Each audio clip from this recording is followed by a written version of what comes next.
Namaskar. So, we are entering into the second week of our this course. So, in this week we will try to understand the mesh and nodal analysis of various electrical circuits, and today we will specifically discuss about the RMS voltage and current values, means how to identify, means how to derive these values, and how we can use these values in finding out the power output of a particular circuit. So, before going into the details, let us try to understand what we learned in the previous week. So, we started with the basic concepts of charge, then we spoke about the current, voltage, power and energy. Then we discussed about active and passive circuit elements, where we discussed about the voltage and current sources, and we also saw what are the various symbols of dependent as well as independent voltage and current sources. Then we discussed the sinusoid and the phasor, how we can find out the value of phasor with the help of given sinusoid. Then we discussed circuit elements, that is resistance, inductance and capacitance. Thereafter, we discussed Ohm's law and Kirchhoff's law, which are the very basic and very important laws for the calculation of various current and voltage values in a given electrical circuit.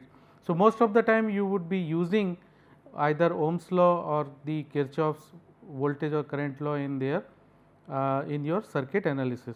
Then we discussed about series and parallel circuits for resistor, capacitor and inductor. We also discussed current and voltage division. Then we discussed voltage and current phasor relationships for inductor and capacitor, and then we studied the instantaneous and average power calculation. So, today we will discuss the concept of root mean square voltage and current, which is also called as effective voltage or current.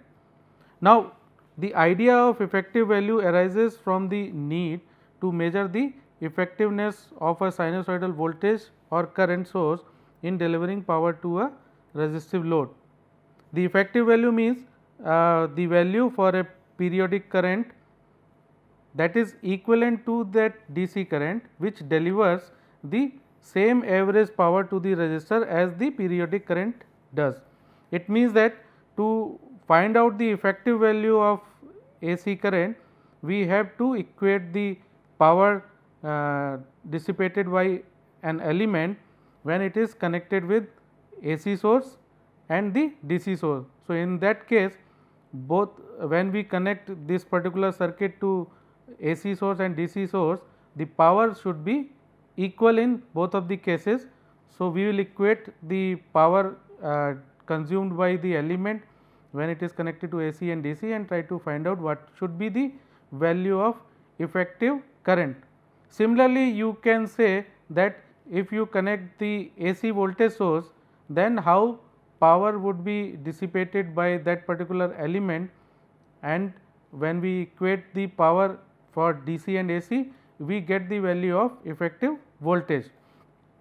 So, we will use that concept and we try to find out what is the value of effective voltage and current.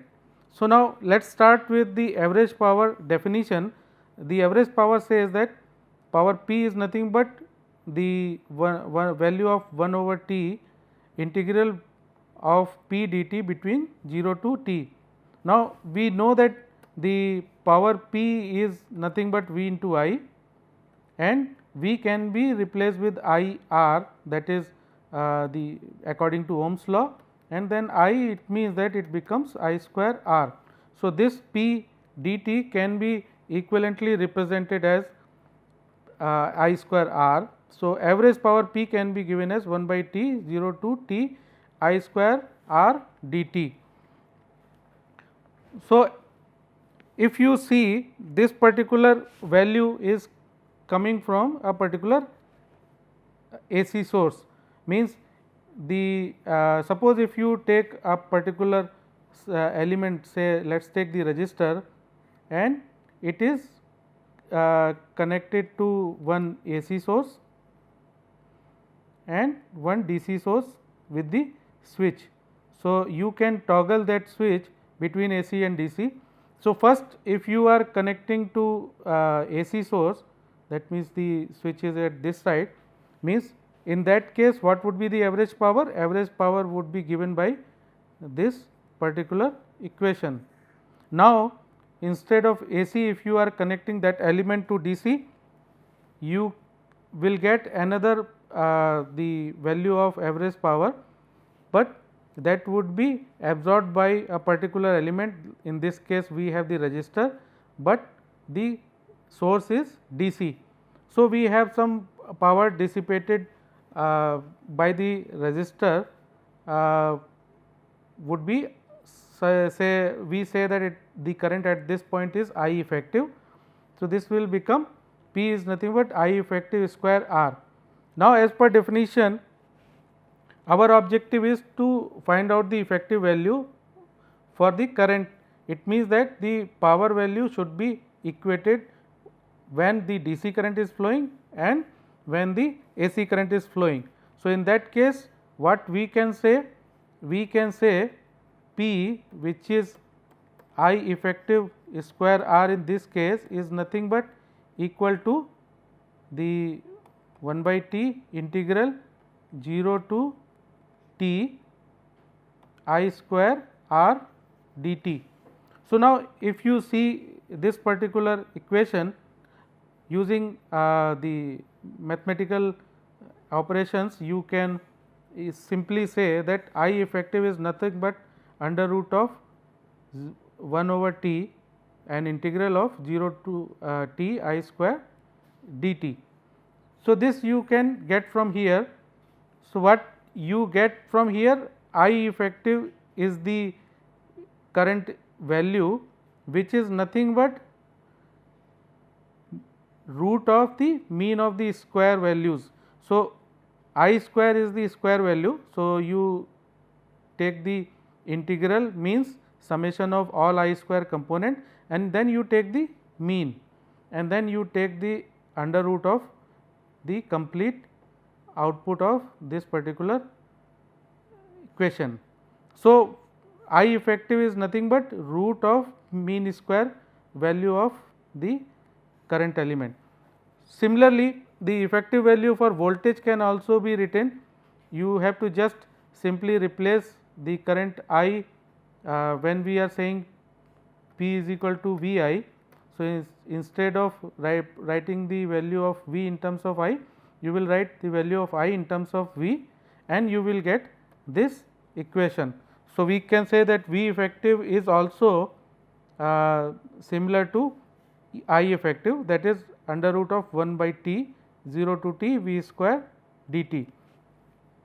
Now, we know that the sinusoid Vt is Vm cos omega t. This is we generally take as a starting point for deriving the various equations. So, let us take the same example for sinusoid, that is Vt is equal to Vm cos omega t. Now, if you put this value of V, because this is the instantaneous voltage and it is represented in the form of sinusoid. So, you will write V effective is nothing but 1 by T 0 to T Vm square cos square omega t, because there we have the V square term. So, this will become Vm square cos square omega t dt. Now, if you see this particular term, this is nothing but, if you recollect, we discussed cos A plus B is nothing but cos A cos B minus sin A sin B. Now, if you keep A and B both same, suppose in this case let us say A is also omega t, B is also omega t. So, this will become cos of 2 omega t, and that will become cos square omega t minus sin square omega t. Now, if you add cos square omega t and subtract also with the same term, that is cos square omega t, it will not have any impact on the overall equation. Now, what you will do? You add these two terms, it will become 2 cos square omega t minus of sin square omega t plus cos square omega t. Now, if you see this expression, the value of this expression is 1. So, this will simply become 2 cos square omega t minus 1. Now, if you rearrange, what you will get? Cos square omega t is nothing but 1 plus cos of 2 omega t divided by 2. So, this value which we have just derived, you can put in place of cos square omega t.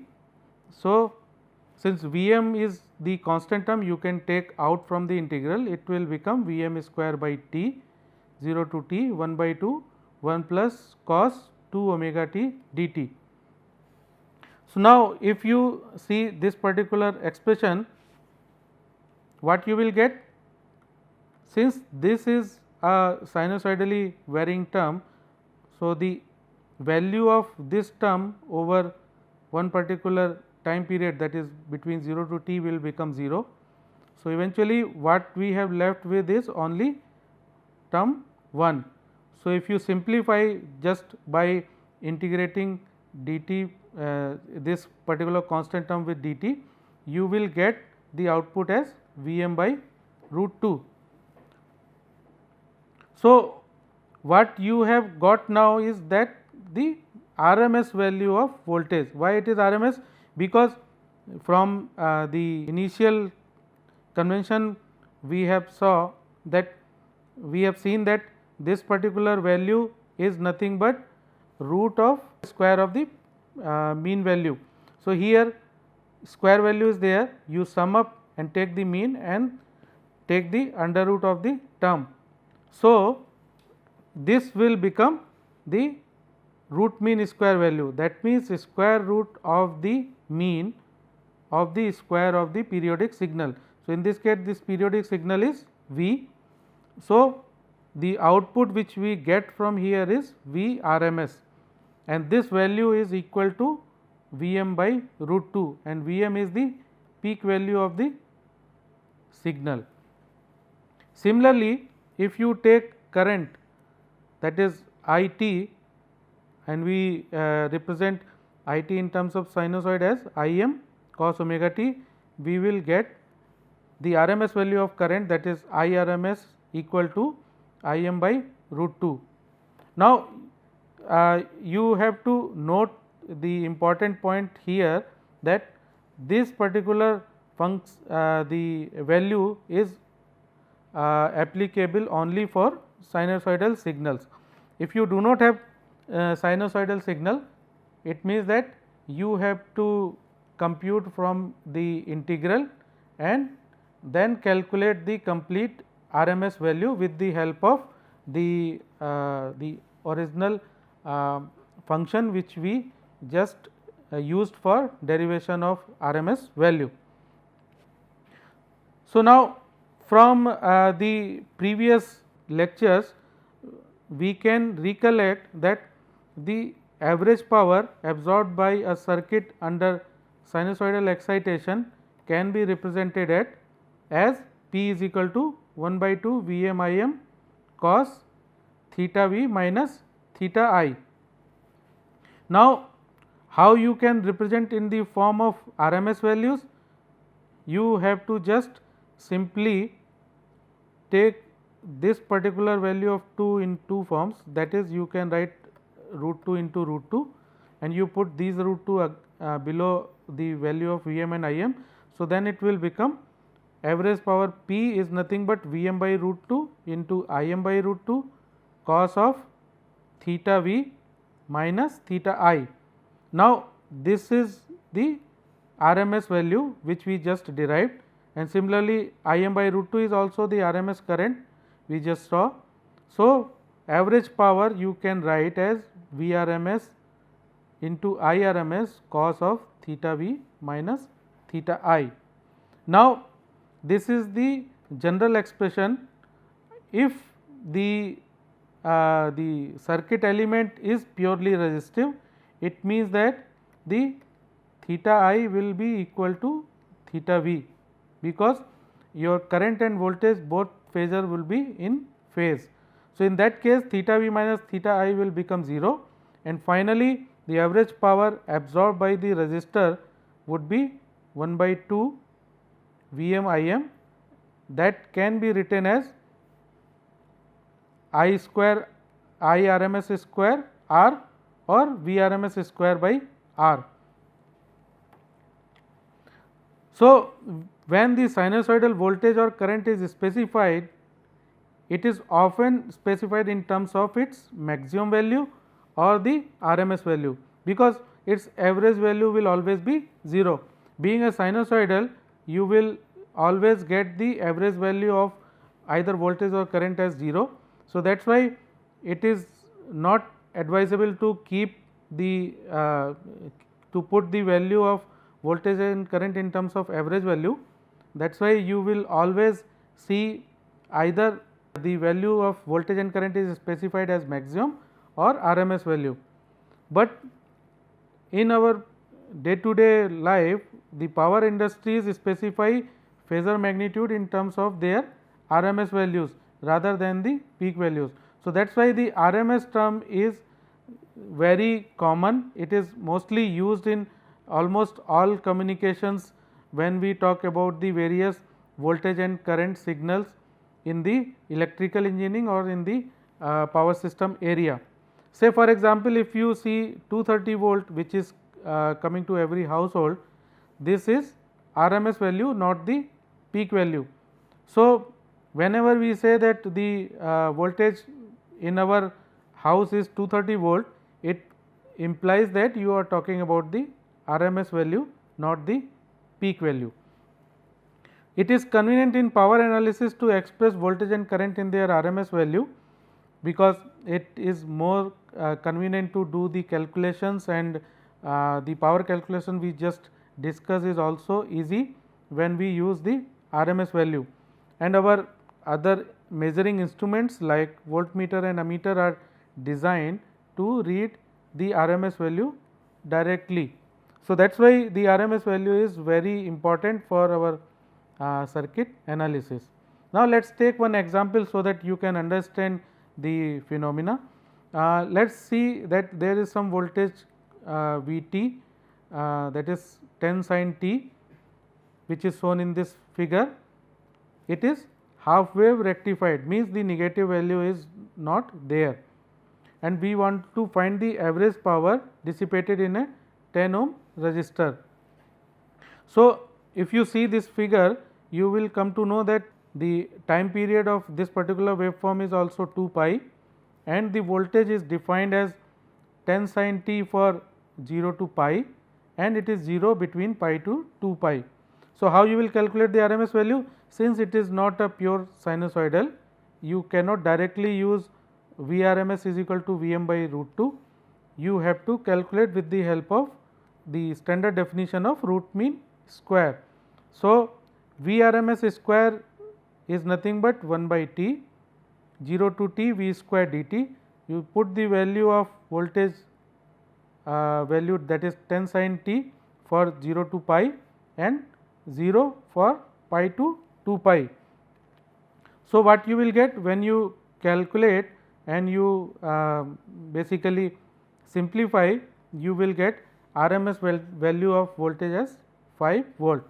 So, the average power absorbed by the resistor, you can say that P is nothing but Vrms square by R.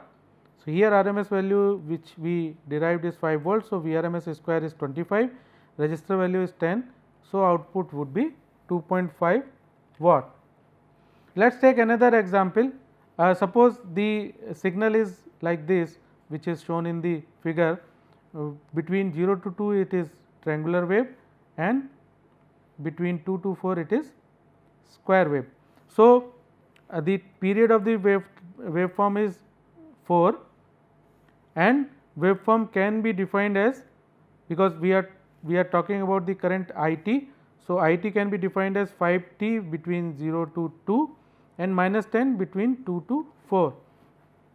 So, how we can calculate RMS value? I RMS would be 0 to 1 by t, 0 to t I square dt under root, and simply put the value of current I for 0 to 2 and 2 to 4. So, in that case, when you will simplify this integral, you will get the output of IRMS as 8.165 ampere. So, when you get this current, you can simply put the value in the average power P, that is nothing but IRMS square R, and you will get the power absorbed by the resistor, that is 133.3 watt. Now, let us talk about another term called apparent power and the power factor.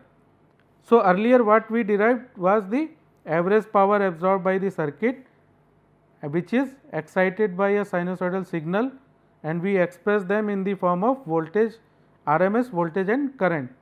So, power P was Vm by root 2 Im by root 2 cos theta V minus theta I. So, we wrote that expression as Vrms into Irms into cos theta V minus theta I. So, what you can do, you can rewrite the above expression as P is nothing but S multiplied by cos theta V minus theta I. What is S? S is called as apparent power because it is defined as a product of RMS voltage and current. So, if you correlate with the DC voltage source power, you see that in DC we define power as V into I. So, if you correlate, the apparent power would be the IRMS into Vrms, so that you get a feel of like this is apparent as compared with the DC source. So, it is apparent power because it seems apparent that the power should be the voltage current product, which is by analogy with the DC resistive circuit. Now, the apparent power is measured in volt ampere, just to distinguish it from the real power, because we say real power in terms of watts. So, just to differentiate between apparent power and the real power, we use volt ampere as a quantity for apparent power and watt as quantity for real power. Now, from the previous expression, you can also observe that apparent power needs to be multiplied by a factor to compute the real or average power. So, what was the term? That term was cos of theta V minus theta I. So, if you divide real power by apparent power, you will get one term called cos of theta V minus theta I, which is called as power factor in the mathematical terms. Now, this power factor ranges between 0 to unity.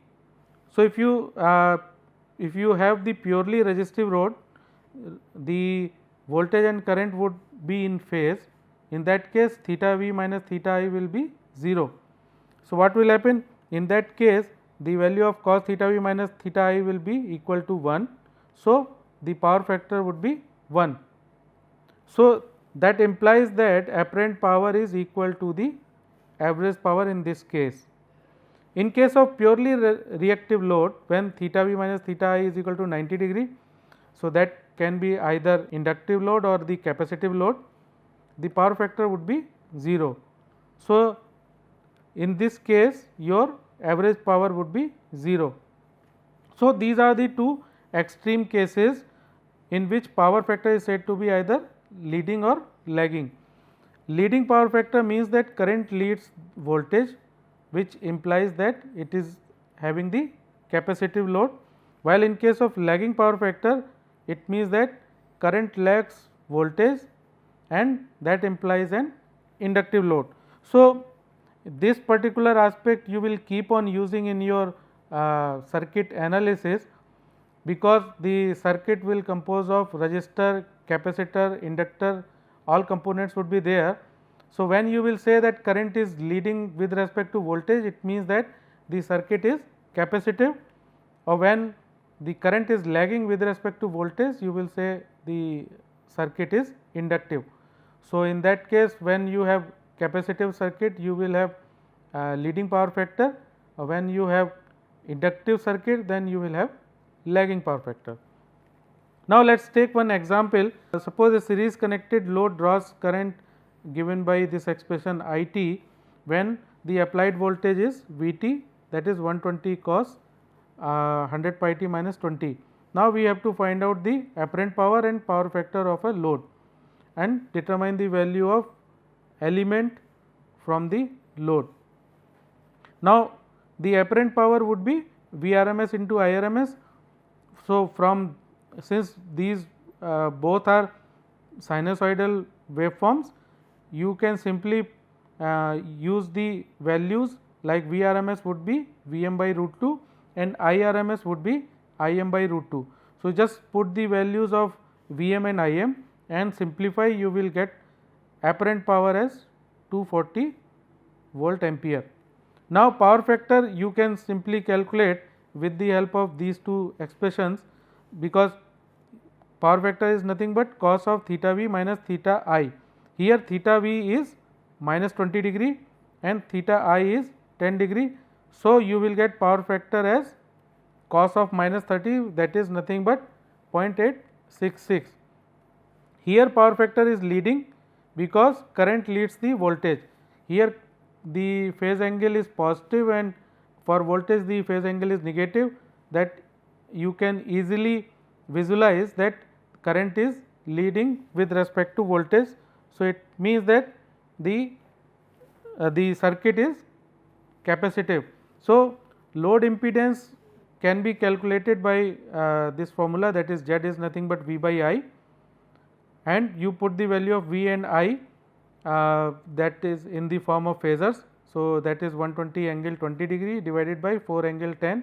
If you simplify, you get Z value in phasor form as 30 angle minus 30.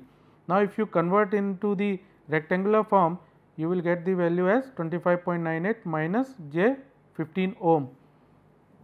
From this, if you correlate with respect to the term called R plus Jx, you will get that the Z is composed of 25.98 ohm as a resistive load and in series with capacitor whose impedance is Xc, that is equal to minus 15. So, using this expression you can simply find out the value of capacitance, that comes out to be 212.2 microfarad. Now, let us come to another term called complex power. Given the phasor that is V equal to Vm angle theta v and I is equal to Im angle theta I. So, that is nothing but V is Vm cos omega t plus theta v and I is nothing but Im cos omega t plus theta I. So, we represent V and I in the form of phasors, because these phasors are for voltage and current which is sinusoidally varying.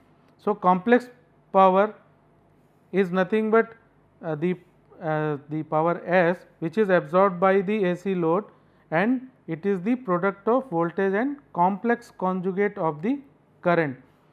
So, how we will write complex power S? S is nothing but 1 by 2 V into I conjugate. I conjugate means the IRMS value would now will become IRMS angle, instead of theta I it will become minus theta I.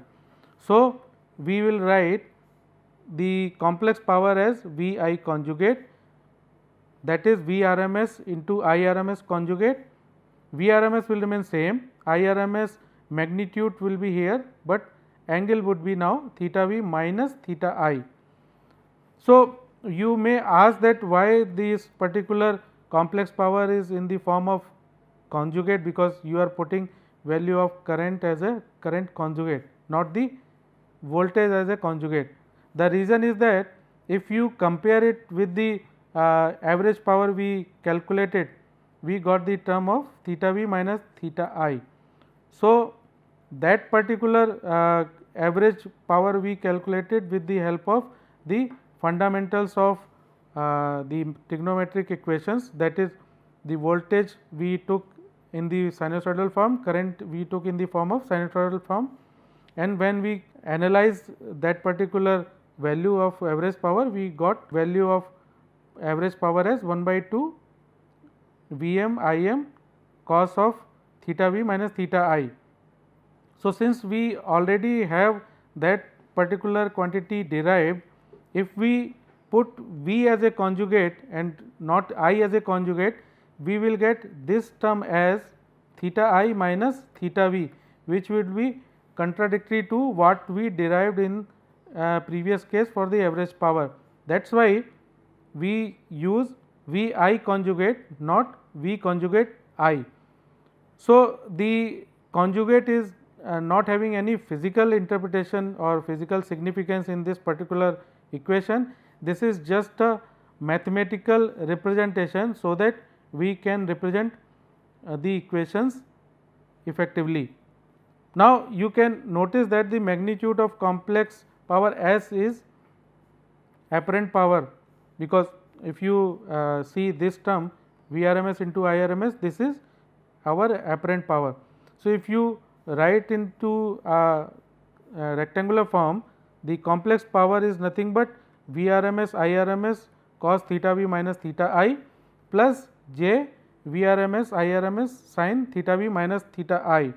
This is something which we have already derived, and that is called average power or real power, and this is the imaginary term which we have got in derivation of the complex power. So, complex power, the apparent power, complex power is also measured in the volt ampere, as we saw in case of apparent power. Just to distinguish between real power, that is what we measure in watts, we measure complex power in terms of volt ampere. So, let us look at the expression once again. Vrms Irms cos theta v minus theta I would be the real power, and j Vrms Irms sin theta v minus theta I will be written as j q. So, here the real term is P, which represents the average power delivered to the load and is only the useful power in the system, while the imaginary term Q is known as reactive power and represents the energy exchange between source and the reactive part of the load. So, if you see the equation, your reactive power would not be contributing in the overall power calculation when you have only the resistive load, because in this case theta v minus theta I will become 0 and sin theta 0 sin 0 will be 0. So, in that case you will have Vrms Irms only the term for purely resistive load. Similarly, for purely capacitive and inductive, you will only have this term, that is the reactive power. So, it means that the reactive power is only visible when we have either capacitive or inductive load available in the circuit. Now, Q is measured in volt ampere reactive, just to distinguish it from real power P, which is measured in watt. Now, in standard practice, the S, P and Q are represented together with the power factor angle, that is theta is nothing but theta v minus theta I, using power triangle. And how we represent power triangle? Power triangle is nothing but the relationship between P, Q and S, and the angle between P and S is the theta degree, which is nothing but the power factor angle. So, this power triangle is very important, and most of the time you will be asked to show what is the power triangle. So, you should remember that the power triangle is nothing but this particular triangle where we correlate real power, reactive power and the complex power. So, with this we close our today's session, and in the next session we will discuss more about the other circuit aspects, like what is mesh, what is node, and then we will further build up the relationship for calculation of various electrical circuit parameters. Thank you.